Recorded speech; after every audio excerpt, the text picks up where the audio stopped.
Thank you, thank you. Listen, I hate to start this thing off on a serious note, but they made me sign a fucking thing, so I have to. So when I get really, really nervous, I get an erection. And so those of you in the front row here, you are in the splash zone. You may want to scoot back a little bit. Sir, you can scoot up, that's fine. I'm not here to judge.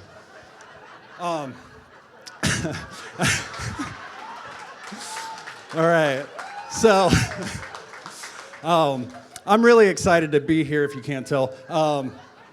When they told me they were going to put me on a stage and give me a microphone, I knew immediately that I was going to talk the entire time about my dick. So, unfortunately, all my jokes were a little short. Not enough material. This guy gets it. Yeah, that's right.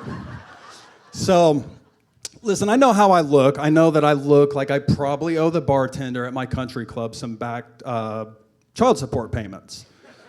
And, my name, Brandon, is the quintessential frat boy name.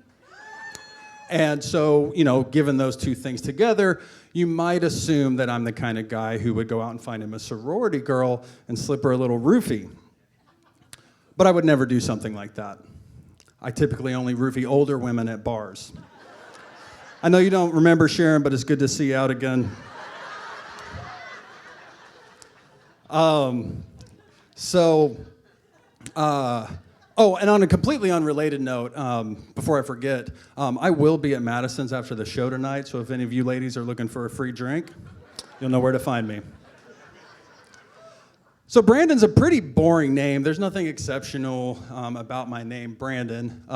It's Brandon, pretty boring. But recently, there's kind of been this public outpouring of support.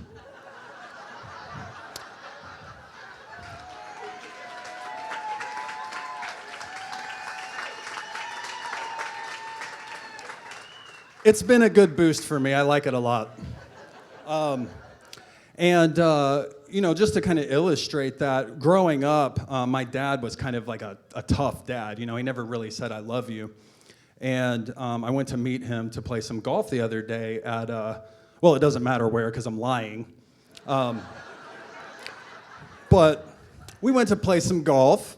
And as he got out of his truck, I saw his sock, and right on his sock, right there, big letters, "Let's go, Brandon." And I gotta tell you, I've never felt closer to my dad. And so if you're here tonight, Dad, I just want you to know I love you too. So, what else? I'm 36, I'm not married, I don't have children. And whenever you're my age and you don't have kids and you're single, people kind of start to treat you like you're kind of a weirdo. And so I just was like, fuck it, I'll dive headfirst into this thing. And so I'm happy to announce this evening that I have started to transition.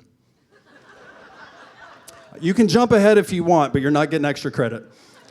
So I've started to transition from the cool, free-thinking cousin Brandon to the creepy, maybe it's time to get your shit together, Brandon, Uncle Brandon.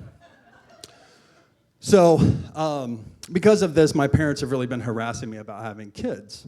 And I get it, they want grandbabies, that makes sense to me. I'll try.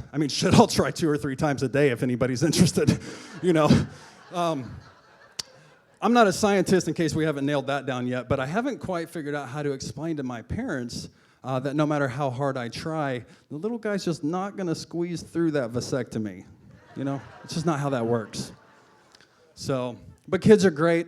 I think kids are awesome, and they're gonna be future engineers and the future president, that's awesome. I just think that being a positive role model all the time, it's not realistic, and to be completely honest with you, it just sounds fucking exhausting. So really, it's not that I dislike children, it's just that I really like being a piece of shit. So, I'm a responsible guy. I get up early. I don't know, do you gauge being responsible by how early you get up? But on a Saturday, I'll get up super early, really early, 11:30 a.m. And, I roll out of bed, and hungover, I'm naked, and I stumble into the kitchen. Jesus, the lights are so bright. And I grab a joint, which is just out, by the way, because I don't have to hide my drugs from any kids. I take a fat rip off that joint, and I just fall into my pool. And that is literally my entire weekend. And the thing is, people who have kids can't do shit like that. Because kids who grow up seeing shit like that every Saturday, well, they're not going to be the president. They're probably going to end up in Vegas doing girl-on-girl porn. And so the message that I want to leave y'all with tonight, and this is really important to me, so I hope that you'll take it home with you, I really think that we should all just stick to anal. And that's my time. Thank y'all so much. Have a wonderful night.